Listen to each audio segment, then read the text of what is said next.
All right, so today we're going to talk about some computations with Laurent series. Now, last time we showed that an analytic function had a certain kind of series expansion that we called a Laurent series.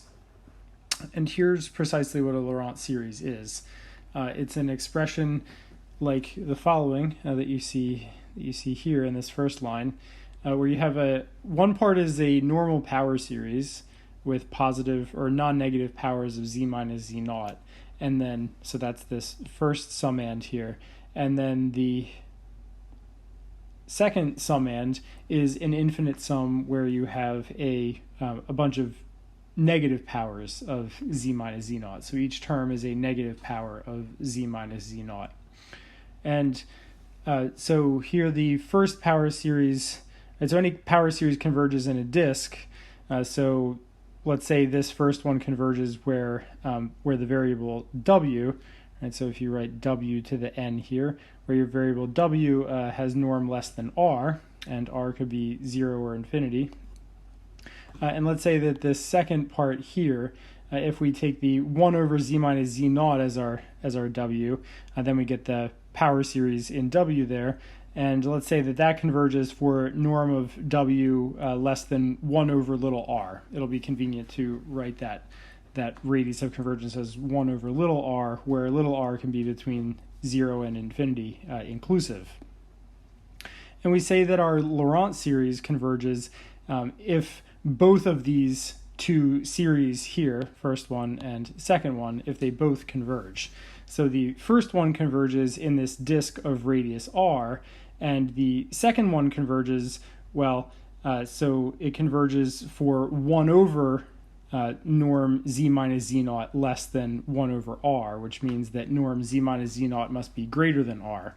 Right? So what we find is that the place where both of these series converge is in what we call the annulus. So this annulus here, where the norm of z minus z naught is less than big R and bigger than little r. So that's our definition of Laurent series and the domain of convergence of Laurent series. So the domain of convergence is the overlap of the domain of convergence of each of these power series in Z here. Okay, and one thing you might want to note is that this domain of convergence can be empty. So if little r is bigger than or equal to big R, then there can be no z which satisfy that inequality there. So this annulus could be empty.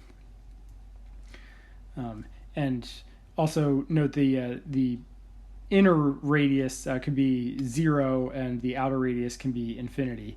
So you have these extreme situations where you don't have to have a proper annulus. The inner radius can shrink to 0 and the outer radius can go all the way to infinity. And actually the inner radius could be infinity, the outer radius 0. And so you can get all these kind of weird cases where it doesn't really look like an annulus, just so you're aware of that. Okay, and last time, so the importance of this concept we saw is that if you have an annulus contained in a domain of an analytic function, then you can expand your analytic function as a Laurent series in that annulus A. And the Laurent series has coefficients given by 1 over 2 pi I times this integral f of zeta over zeta minus z naught to the n plus 1. And then integrated d zeta, and that's the same formula that we saw for power series, except now it's valid for negative n as well. Okay, so when n is negative, especially when n is negative 2 or negative 3 or less, then you have f of zeta times a polynomial there. That's actually not a rational function in the integrand. Okay, and that's integrated around some simple curve gamma that sort of goes around the middle of the annulus. All right, so how your coefficients are related to your function.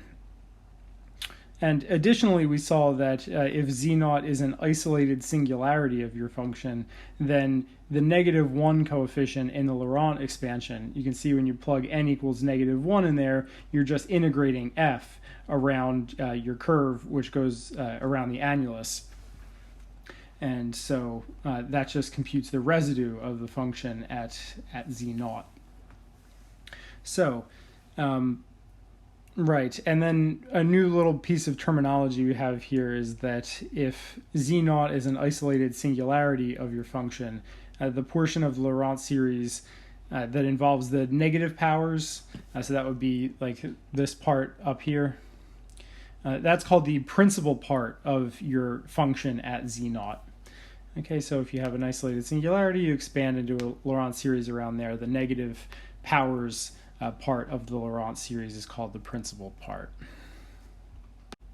So today we'll just do a number of examples dealing with Laurent series and residues and the principal part, just sort of getting comfortable with computing with these concepts. So here's a first example. Let's look at the rational function z cubed plus z squared over z minus 1 squared. Okay, so this clearly has a pole, so z0 equals 1 is clearly a pole of order 2. Right, since the numerator as you go to 1, so the numerator at 1 has a non-zero value, and so as you approach 1, the numerator is bounded, but the denominator is going to 0. So that absolute value is going to blow up to infinity, so you definitely have a pole, and since you have an analytic function in the numerator which doesn't equal 0 at 1, and then divided by z minus 1 to the second power, that's a pole of order 2. So you can easily find the Laurent expansion of this function by doing the following little algebraic manipulation. So we'll just write everything in terms of z minus 1 instead of z.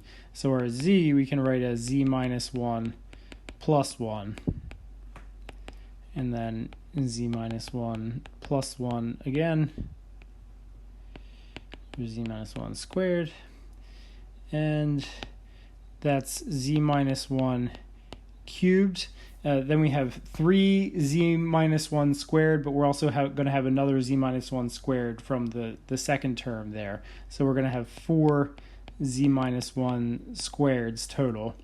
We're also going to have 3z minus 1 z minus 1s from the cube term, and we're going to have 2 z minus 1s from the squared term. So that's going to give us 5 z minus 1s total, and then we'll have a 2 as the constant term. So that is our polynomial. So that polynomial in the numerator, that's what it looks like when you expand it around 1. And then divided by z minus 1 squared, we can write this. So I'm going to sort of switch around the order because this is sort of the standard way to write it. 5 over z minus 1 plus 4 plus z minus 1. Right, so this is the Laurent expansion.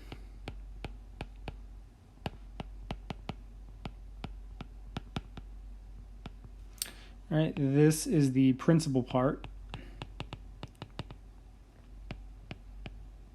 Principal part of f at z0 equals 1, and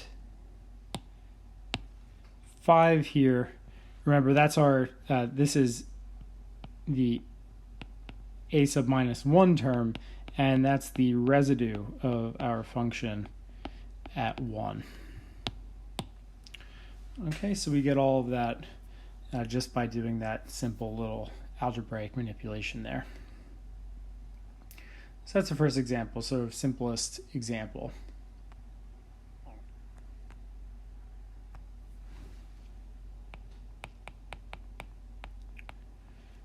So another less trivial example. So we got that example by taking a quotient of polynomials, right? So that's what a rational function is.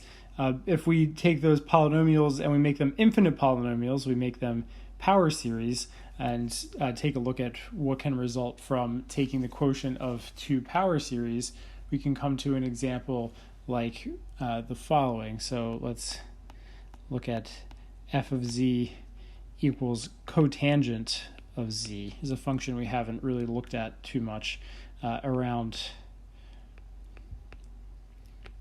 z naught equals 0.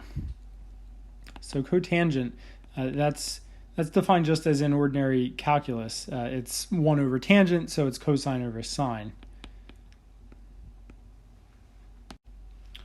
And what you can note is that there's singularities, and so points that aren't in the domain when z equals, well, when sine of z is equal to 0.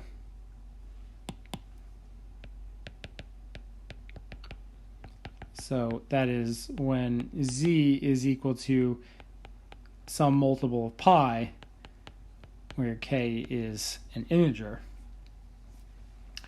Right? And so you can clearly see that these are evenly spaced along the real axis.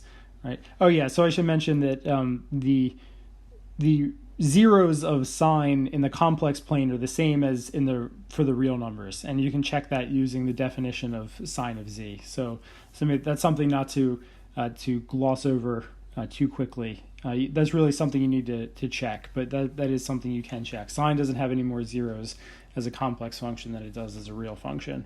And all these zeros are evenly spaced along the real axis, so they are isolated. And so remember, that means you can just put a little circle around them, a little disk around them that separates them from all the others. So if on our real line we have 0 and pi and negative pi and 2 pi, right, etc.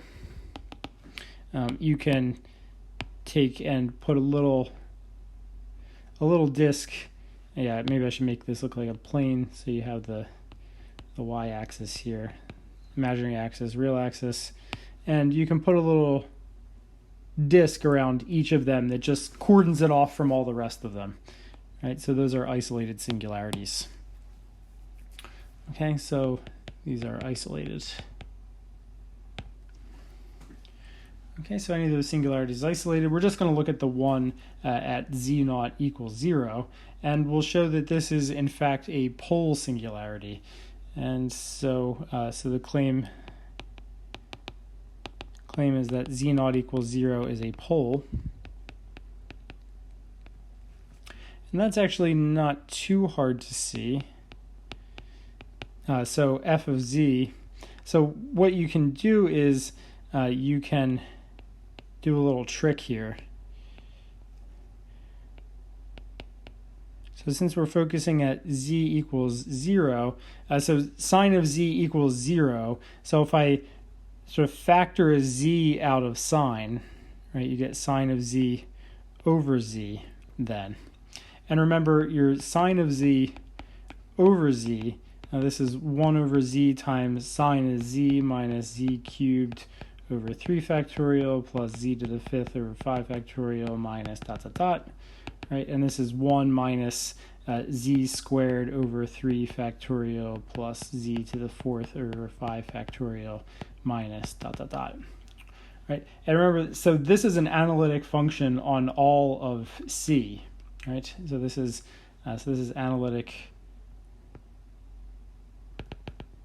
on all of C. So sine of z over z, even though it looks like it's not defined for z equals 0, that's a removable singularity. That's actually an analytic function everywhere. So what we can do is we can write our f of z as cosine of z over sine of z over z over z. Right? And this here, if we call that k of z, this is analytic and k at 0 is not equal to 0. Right? So you have a non-vanishing analytic function at 0 in the numerator there, and so that tells you your f of z has a pole of order 1 at the origin. And so you have this is z to the first power here. So what we find is that z naught equals 0 is a pole of order 1. And we know that if you have a pole of order m, right, your f has a Laurent expansion that starts with z minus z naught to the negative m. And so we know that we have a Laurent expansion a sub minus 1 that's starting at z minus z naught to the minus 1 power. So this is going to be plus a naught. Oh, and here, excuse me, my z naught is just 0, so that simplifies things. So this is over z plus a naught plus a1z plus a2z squared plus dot dot dot. Okay, and we would like to compute these numbers, or at least a few of them. So how we can do that, so one way to compute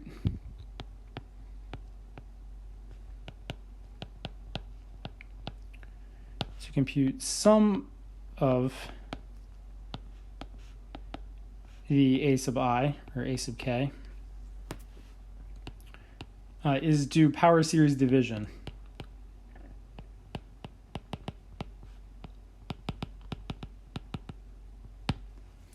So our f of z is cosine of z over sine of z. Right, so this is cosine is 1 minus z squared over 2 factorial plus z to the 4th over 4 factorial minus dot dot dot. And sine of z is z minus z cubed over 3 factorial minus z to the 5th over 5 factorial plus dot dot dot. All right.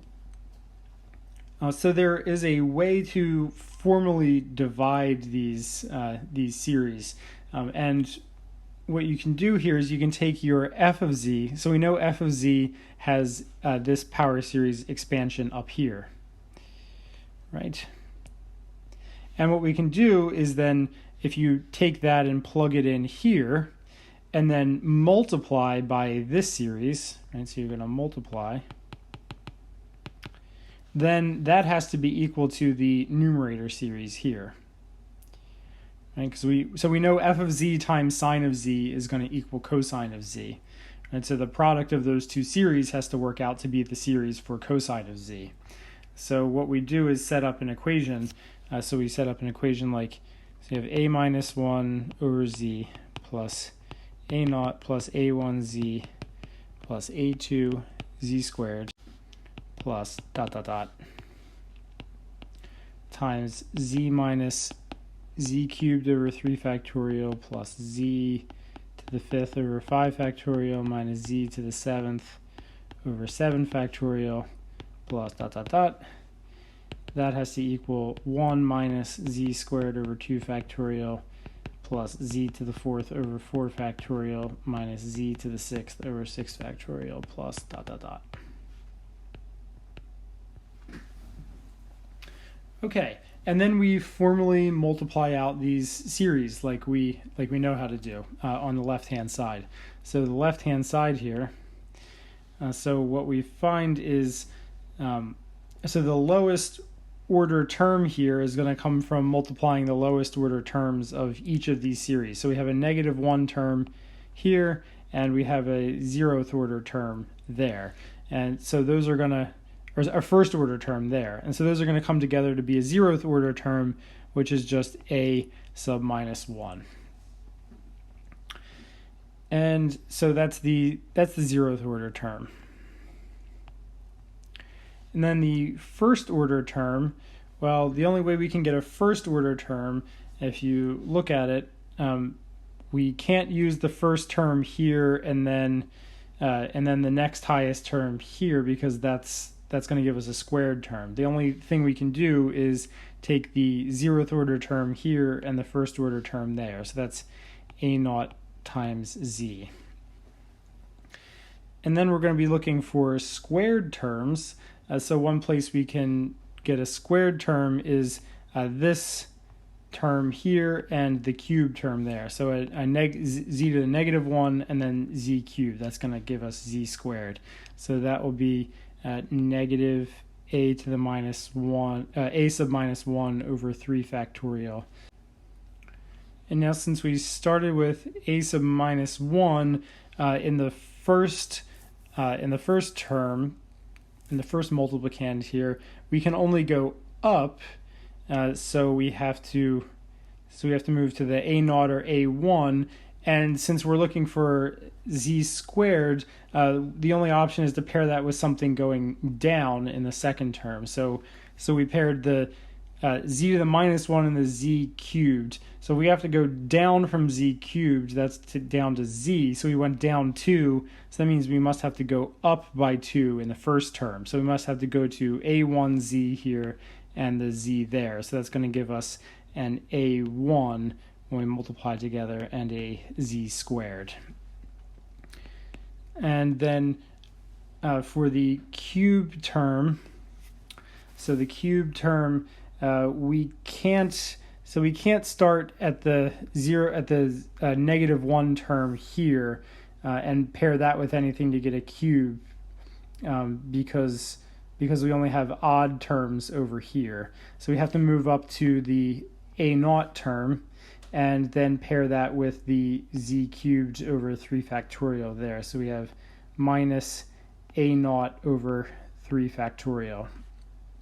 And then we can only go down to this term here, and so that means we have to go up 2, and so that's plus a2 times z cubed.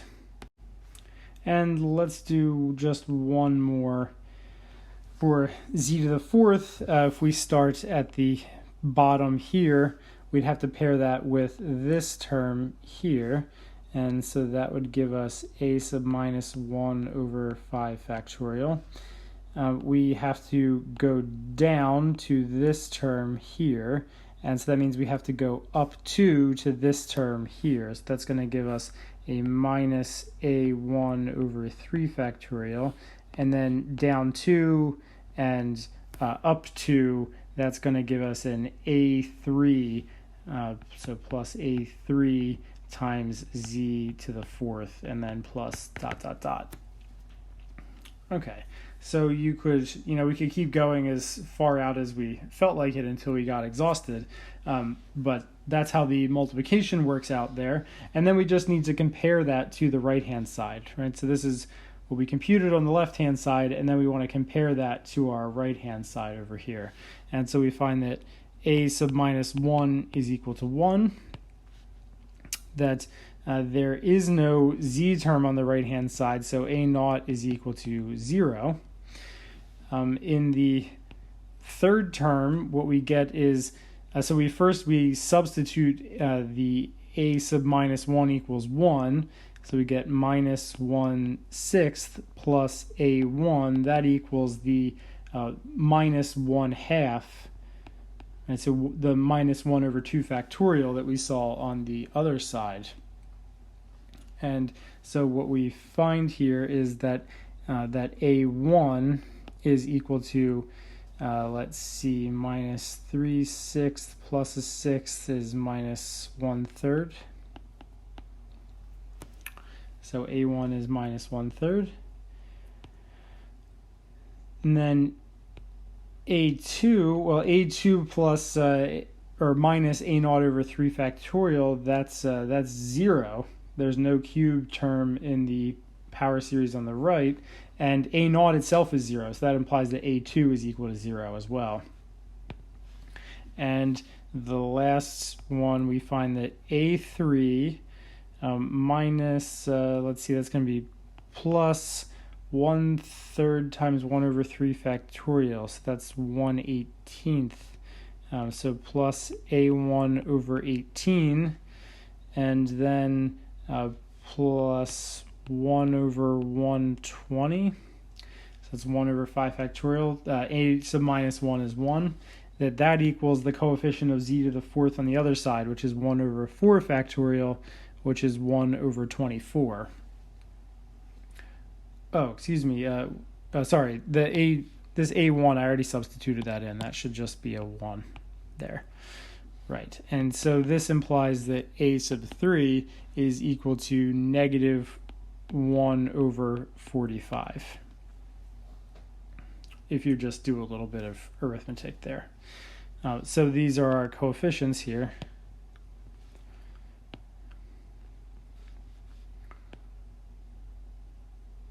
Okay, so the basic idea is to just substitute, well, to multiply out formally on the left and then compare to the coefficients you have on the right, and that'll allow you to solve. If you start from the bottom and work your way up, that'll allow you to solve for the coefficients of the power series. So your f of z as a power series is equal to, you have 1 over z plus 0, and then plus your, or whoops, minus, I guess, minus 1/3 z. And then your next non-zero term is your a3 term, so that's going to be minus 1 over 45 z cubed, and then plus some other stuff which we haven't computed. But that's at least, so that's actually 5 terms of the power series there. The zero order and the squared term are both 0. Okay, so that's what the power series for cotangent looks like, the first 5 terms, or the Laurent series for cotangent. So this is the first 5 terms of the Laurent series.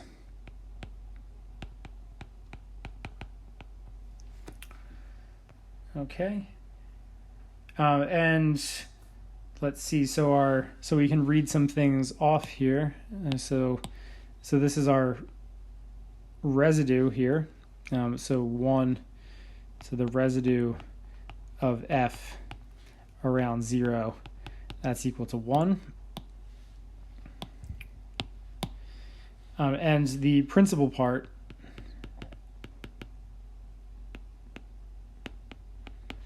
of f of z at z naught equals 0, that's just 1 over z. And that's the only negative power of 1 over z minus z naught in this case. And then another question you can ask is, so where does this series converge?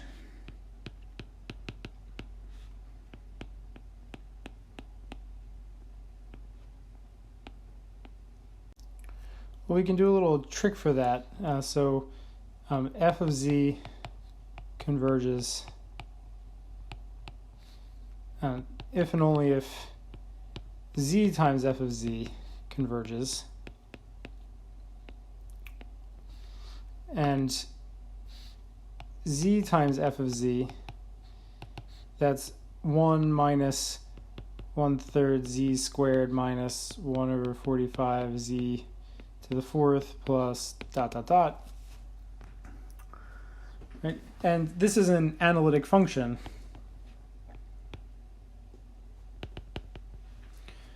Right? And in fact, z times f of z, that's z times cosine z over sine z. This is the same thing as cosine of z over sine of z over z. Right, and cosine of z and sine of z over z are both analytic around z equals 0. And so our series here, that must be the unique and valid power series for this analytic function here around z equals 0. And so that power series is going to be valid in any disk that fits in the domain of our function around 0. So remember that the only place that our function, so our cotangent, we had a singularity. So we had a singularity of cotangent. They occurred at 0 and pi and negative pi, 2 pi, negative 2 pi, etc.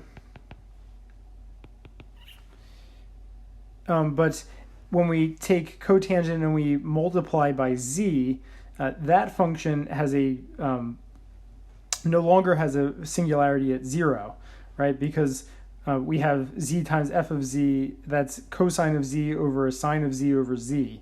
And sine of z over z, that's definable at 0. And cosine of z is definable at 0 as well. So that's actually, so we've removed the singularity there by multiplying by z. And so actually, we no longer have this singularity at 0 for z times f of z. And so our power series here must be valid in this this open disk that extends all the way out to pi, radius pi.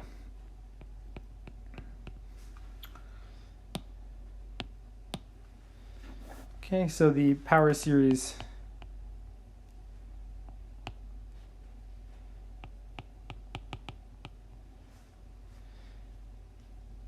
is valid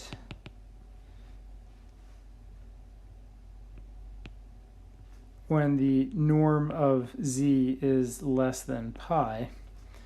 And so the Laurent series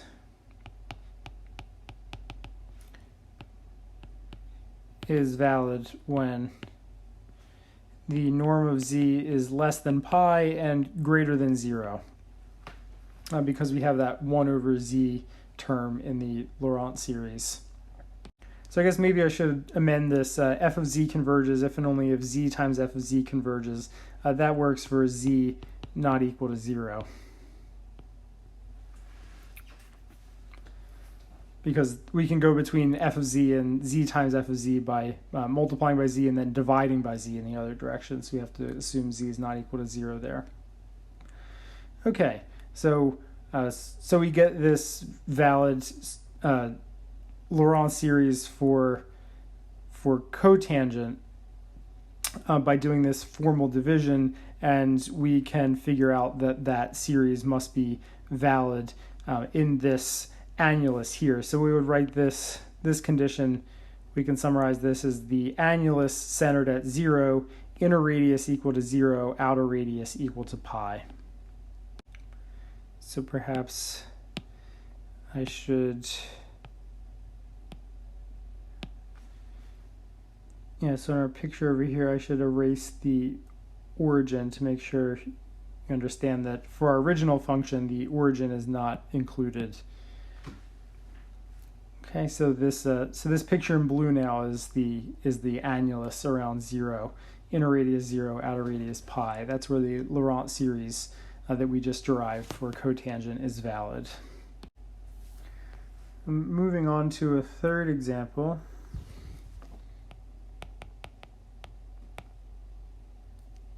Oh, I wasn't labeling the examples up till now, so.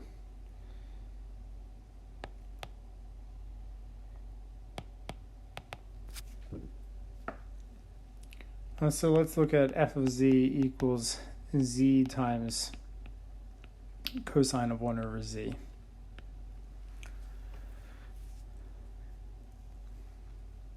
So clearly here, z equals, or z naught equals 0 is a singularity.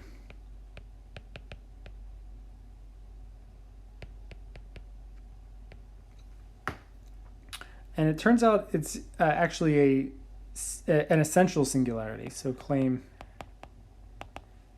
is that z naught equals 0 is an essential singularity.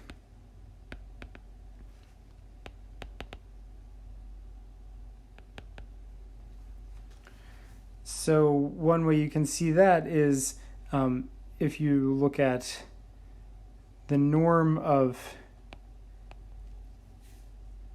so you look at the norm of f of z if you look at it along the real axis. So where you take your z and z equals x plus iy, and you set y equal to 0. So you're looking at the norm of f of x. That's the norm of x times the norm of cosine of 1 over x. And that goes to 0 as x goes to 0. Right, so the norm of our function is bounded as we approached the singular point along the real axis, but that's to be contrasted with,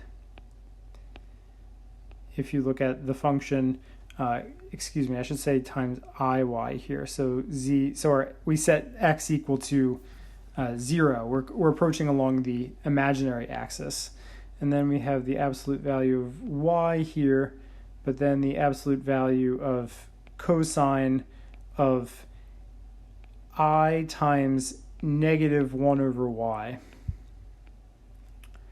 And so you have 1 over iy, and 1 over I is negative I. So that's where I got that. And this is absolute value of y, and then what this is cosh of 1 over y.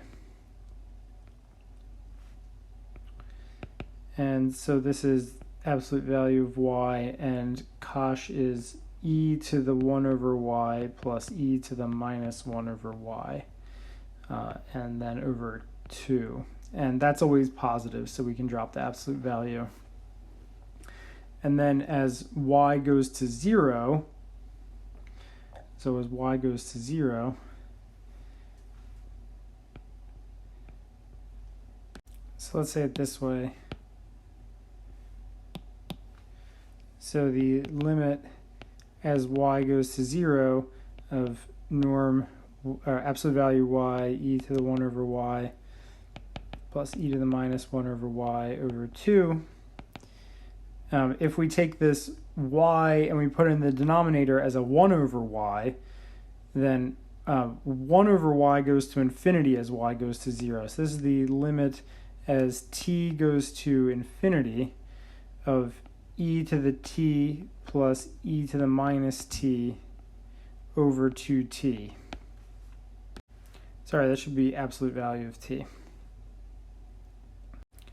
And that is infinity, which you could rigorously justify, but of course everybody knows that exponential goes to infinity way faster than this linear function of t in the denominator. So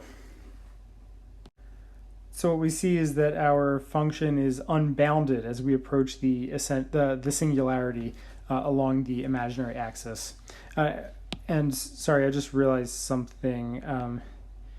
As y goes to 0, t could go to plus or minus infinity, depending on whether y approaches 0 from the left or the right. But that doesn't change the value of the limit there. So what we see is that, well, depending on how you approach this singularity, you could either see bounded behavior or you could see infinite behavior. So your function is neither uniformly bounded, nor uniformly going to infinity. So you have this mixture of behaviors, and so that is an essential singularity according to our definition. So this implies that we have an essential singularity.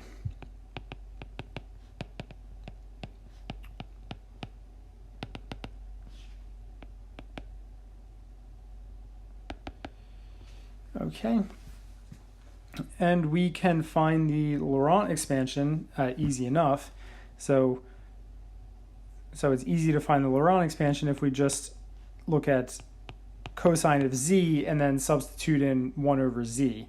Right? So if we so a cosine of z is 1 minus z squared over 2 factorial plus z to the 4th over 4 factorial minus dot dot dot, and this is valid for any z, right? So you have norm z bigger than or equal to 0, less than infinity. And then we can just take our f of z, write that as z times cosine of 1 over z. We'll just substitute 1 over z in for z in that power series. So we have 1 minus 1 over 2 factorial times z squared plus 1 over 4 factorial times z to the fourth, and then minus ... right? And so I'll write this sort of the standard way. So coming up from the negative powers of z, we have 1 over 4 factorial z cubed. Oh, sorry, that's a plus sign there. And then we have a minus 1 over 2 factorial times z. And then we have a plus z. All right, so this here is the principal part. So this is the principal part of f of z at z naught equals 0. The coefficient of the negative first power of z, which is here, that's our residue. And so the residue of f at 0 is equal to negative 1/2. And read that right off from the Laurent series. And lastly, we should say where this is valid. So we can just take this here and invert that. So this series, so the Laurent series is valid for, well, we took that power series and we plugged in 1 over z, right? So we'd have 0 less than or equal to norm 1 over z is less than infinity. And so if we take, we take this and invert it, we get norm z is bigger than 1 over infinity is 0. Right, so we get a valid Laurent series for all non-zero complex numbers. Okay, so that's sort of a simple example where you just kind of compose the Taylor series for a given function with this 1 over z, and then do some minor manipulation. So we'll do another example which kind of combines ideas from the last two examples. So let's look at f of z is cotangent of 1 over z. Right, and so this is cosine of 1 over z over sine of 1 over z. And so we have, in this case, we have singularities. So we have singularities when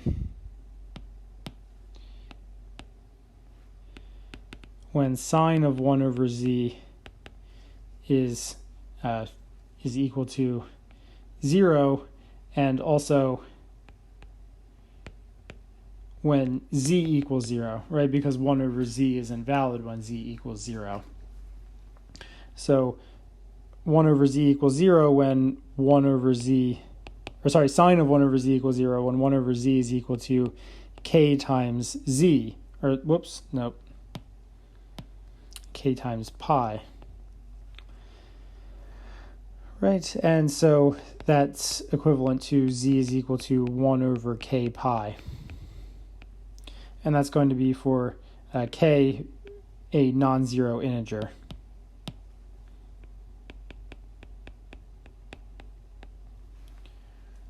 Okay, and then additionally we have z equals 0. So the full list of singularities would be z equal to 0 or any of the 1 over k times pi when k is an integer. And this is our first case where we see a singularity which is not isolated. So you want to note here that z equals 0, so z naught equals 0, is a non-isolated singularity. Right, and that's because since 1 over k pi approaches 0, right, as k goes to infinity.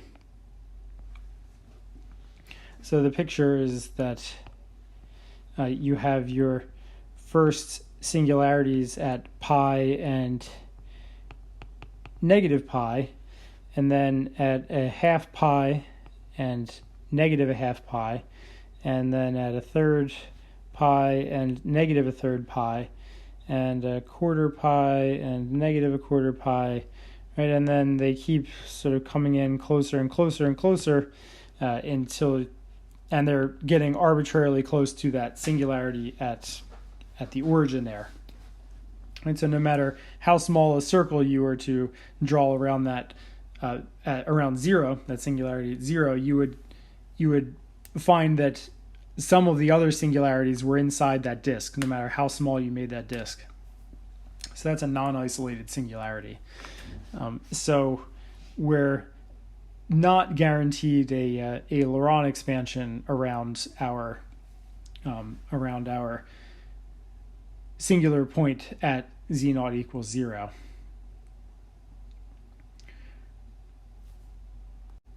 So when we take our cotangent of z and we write that as 1 over z minus 1/3 z minus 1 over 45 z cubed plus ... and this is valid for norm z less than pi and bigger than 0. If we want to apply that to our f of z, right, which is cotangent of 1 over z, so that's going to be cotangent of 1 over z, and so what we're going to get is a ... minus 1 over 45 z cubed, and so that 1 over z in the cube part, that now the z is going to be in the denominator, and we're going to have a 1 over 3z, and then we're going to have a plus z.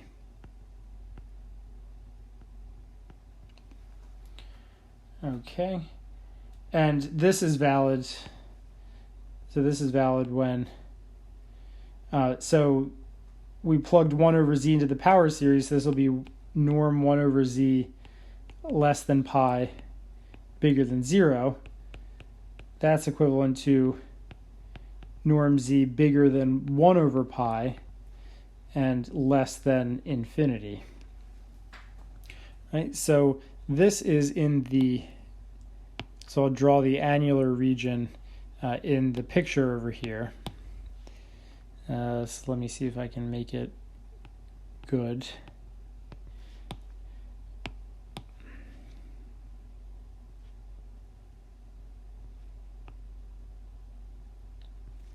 So this series is valid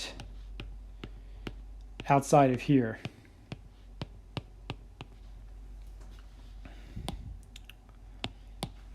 Okay, and so you have to be careful here. So negative 1/3 is not, so this coefficient of 1 over z here is not a residue.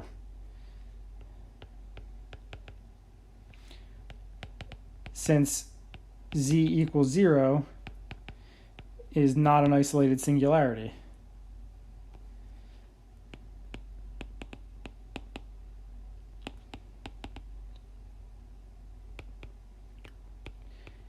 See, the sort of the point of a residue is that it only is picking up contributions that the singularity is making to the function, right? So you have an isolated singularity, you draw a small loop around that point and integrate around it, and that's your residue after you divide by 1 over 2 pi I.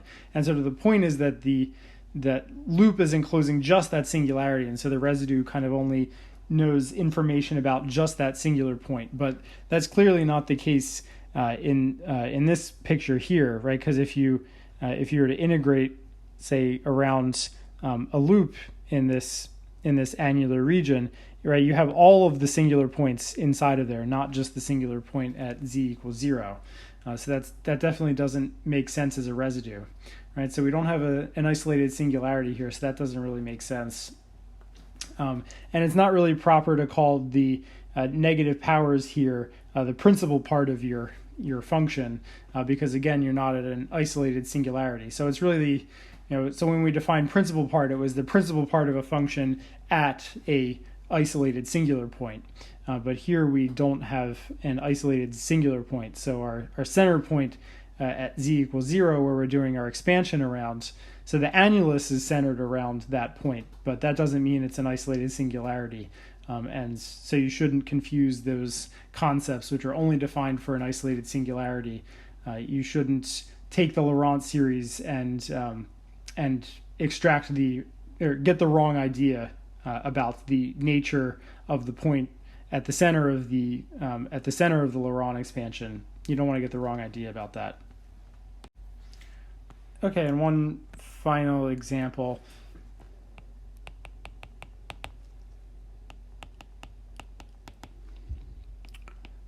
So let's look at a rational function.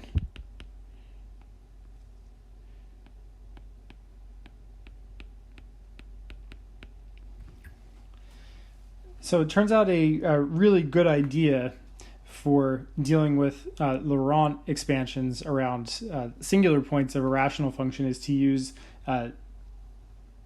partial fractions. So use the partial fraction decomposition. So a good idea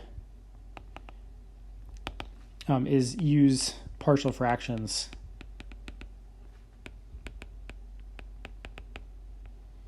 Partial fraction decomposition. So first, your f of z. First, you want to long divide the numerator polynomial by the denominator polynomial. And it's easy enough to do that. And let me see here. What you get is z plus 1 plus z over z squared minus 4z plus 3. Okay, and this part here is easy to deal with, just being a polynomial, so this is easy to deal with. And so we'll just focus on the other part. So this z over z squared minus 4z plus 3. So in a partial fraction decomposition, what you want to do is break up so factor the denominator here. So what we're going to do is factor the denominator, and that's easy enough in this case. It's z minus 1 times z minus 3. And then you try to write this as a sum of simpler pieces. So a over z minus 1 plus b over z minus 3. And then you just try to put this back together again, get a common denominator, right? So you got a times z minus 3 plus b times z minus 1 equals z, and that leads you to a system of equations. You get, in this case, a plus b equals 1 and negative 3a minus b equals 0, and you can easily solve that, and you get a is negative 1/2, b is 3/2. And so this piece of our function is equal to negative 1/2 1 over z minus 1 plus 3/2 times 1 over z minus 3.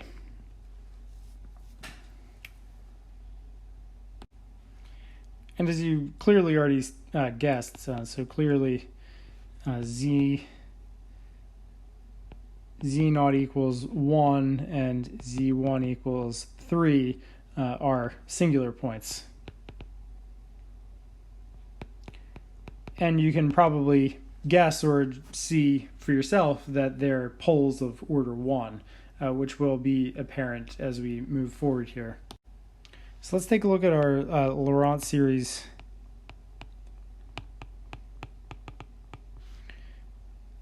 at z naught equals 1.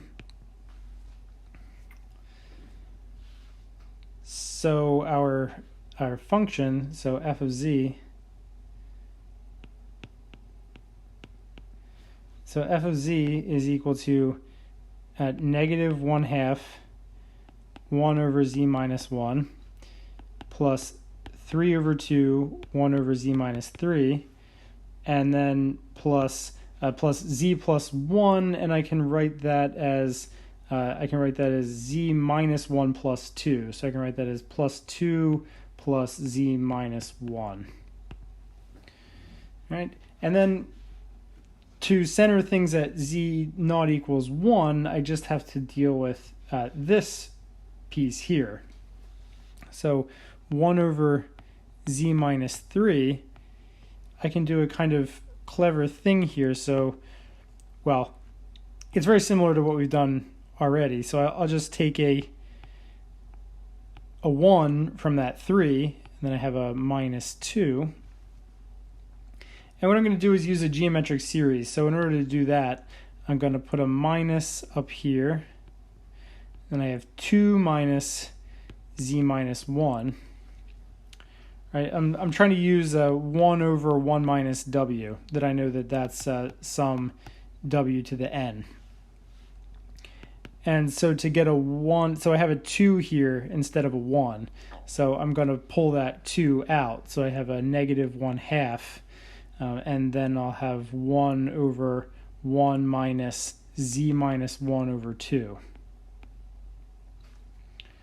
Right? And then that is equal to then negative 1/2 times the sum of z minus 1 over 2 to the n, n running from 0 to infinity. And so if we put all this together, we see our f of z, we have negative 1/2 times 1 over z minus 1. We have, so the constant term in this series here is just a negative 1/2, right? And then we have the 3/2 here, so that's negative 3/4, and then we can combine that with the constant here, so that's going to be 5/4. So we're going to have plus 5/4 as our constant. The linear term here is we have a z minus 1 over 2, and then times the minus 1/2, and then times the 3/2. That's going to be equal to negative 3/8, and then we combine with the z minus 1 there, and what we get is 5/8. So we have 5/8 times z minus 1, and then the rest of it is more uniform. We have a just the negative 3/4, and then times these geometric powers of 1/2. So we have negative 3/16 times z minus 1 squared minus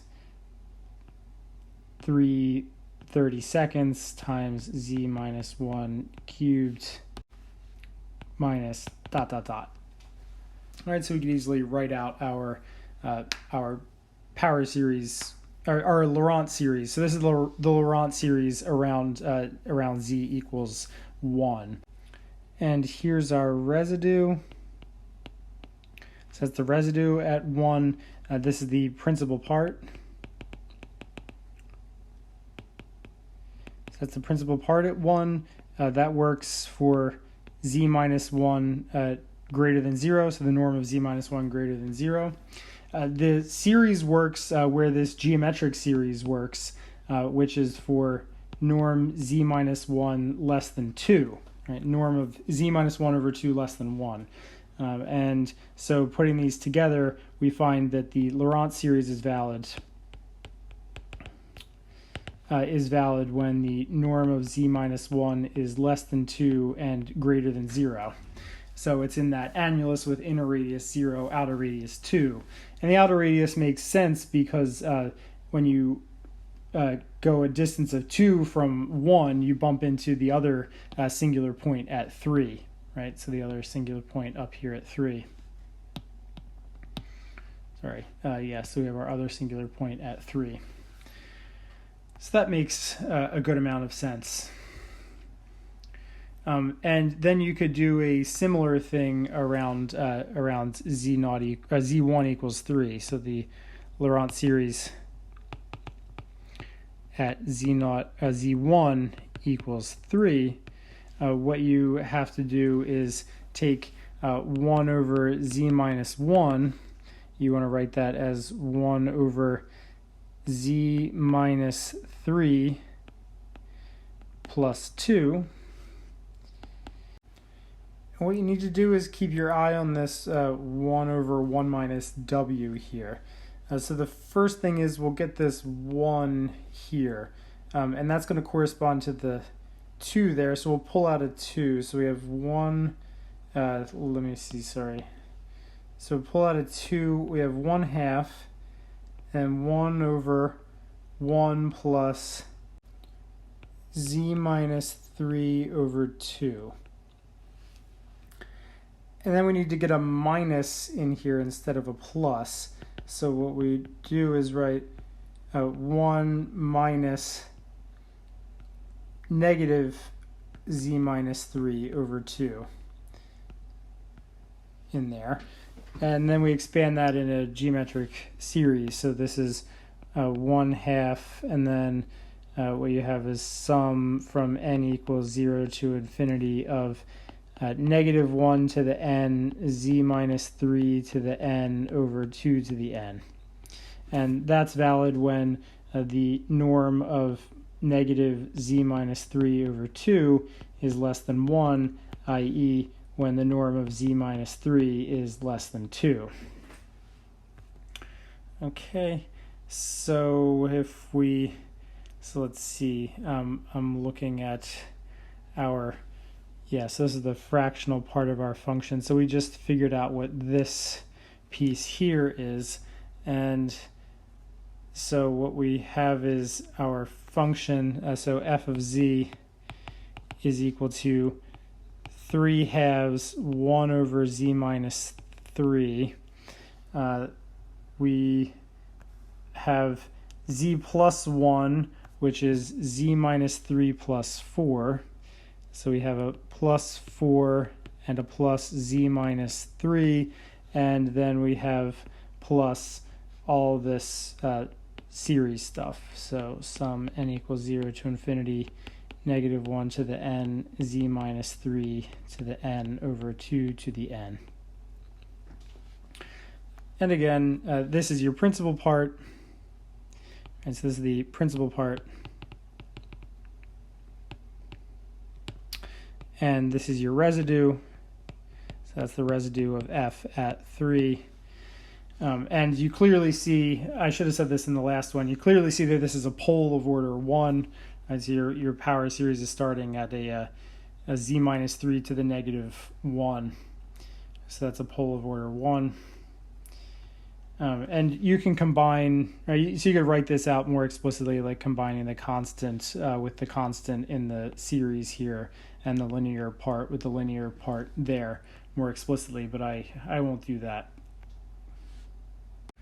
And the last thing I should say is that this Laurent series here is, so the Laurent series expanded around 3, so around z1, that's valid. So the geometric series was valid when the norm of z minus 3 is less than 2, and then we have to have greater than 0 as well to include the negative power of z minus 3. Okay, so, and again, going out a distance of 2 from 3, you bump into the singularity at 1, so that's sort of the reason for this upper bound here. So now I want to go back to negative 1/2 1 over z minus 1 plus 3/2 times 1 over z minus 3. And what I want to do is expand expand this around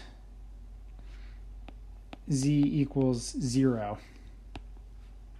And here I'm just ignoring the 1 plus z part of our original function because that's analytic everywhere, just a simple polynomial.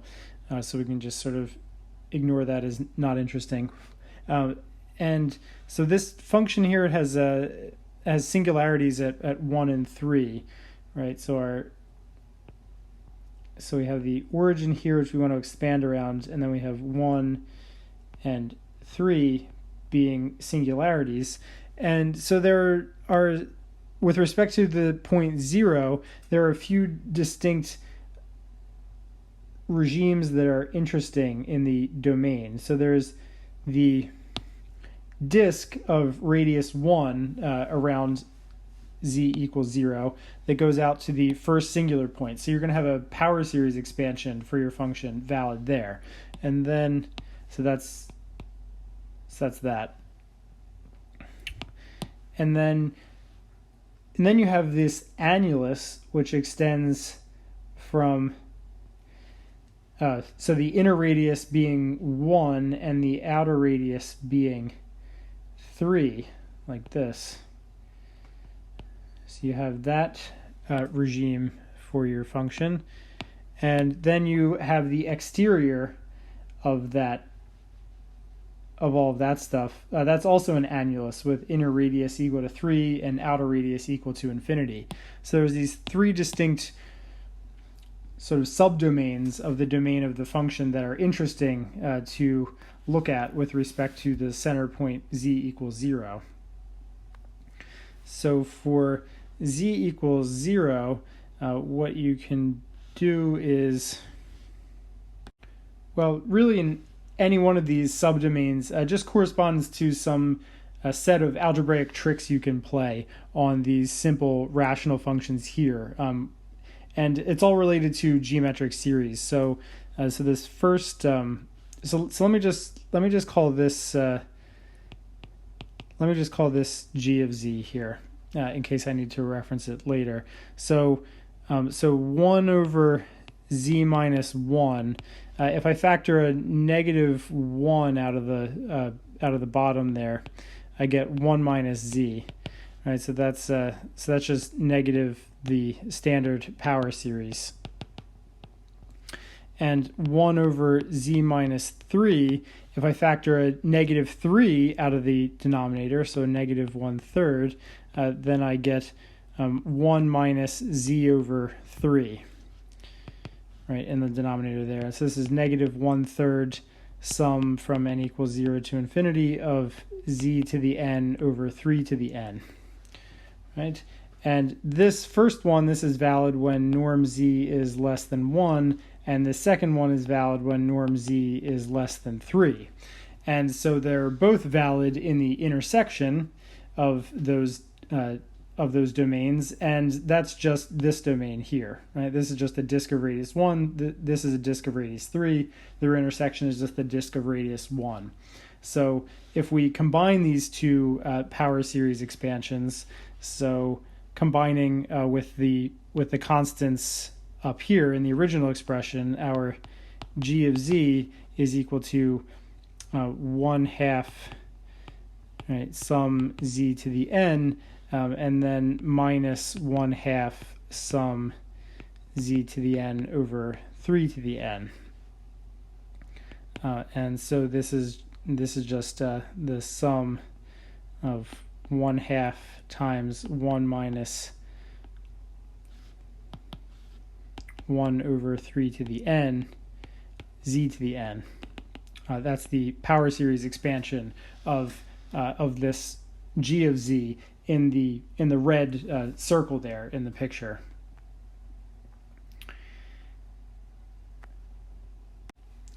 Now to find the series, so to find series expressions in the other domains, in the blue and in the green, it just comes down to a little trick here. So you can take the 1 over z minus 1 and the 1 over z minus 3, and you can rewrite those just algebraically by just doing the following trick. So the in the top one, you can pull out a 1 over z. So you can pull a z out of the denominator, and what you get is 1 minus 1 over z.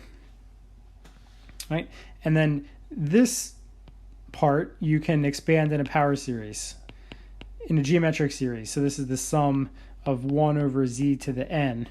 N equals 0 to infinity, and that is valid when norm of 1 over z is less than 1, i.e. when the norm of z is greater than 1. And similarly, with 1 over z minus 3, if you pull out a 1 over z, what you get is 1 over 1 minus 3 over z, and that's equal to 1 over z sum n equals 0 to infinity, 3 to the n over z to the n. And that's valid when 3 over z's norm is less than 1, and that means that the norm of z is bigger than 3. Okay, so you find these series expressions for these different pieces of a function, which are valid in these different domains, right? So basically you have 4 things. You have this series expansion for 1 over z minus 1 here. You have this series expansion here. You have this series expansion here, and you have this series expansion here. And so it's just a matter of piecing together the appropriate ones. So this, so the blue domain, that is the intersection of the disk where the norm of z is less than 3. That's the intersection of that with the exterior of the disk of radius 1. Right? So that means that what we should do is use this series expansion here in conjunction with that series expansion there to get the Laurent expansion around 0 that's valid in the blue domain. So in the blue domain, what we'd want to do is look at minus 1/2 times 1 over z minus 1.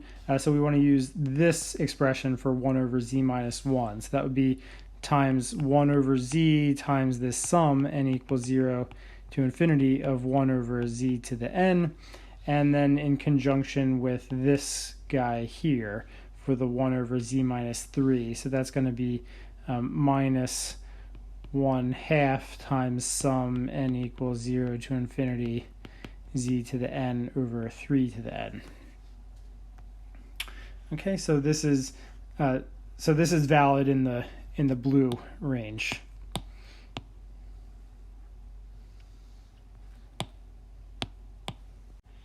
And finally, the green. So the green is that's where the norm of z is bigger than 3.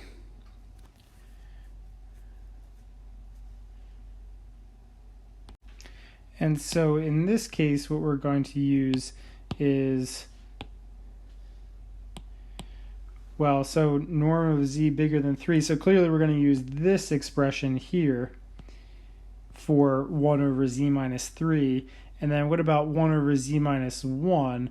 Well, we need an expression that's valid for z's that are bigger than norm 3. So what we're going to do is, this expression here, that's valid for all z's which have norm bigger than 1. So in particular, it's valid for z's whose norm is bigger than 3. So we're going to use that expression. And so our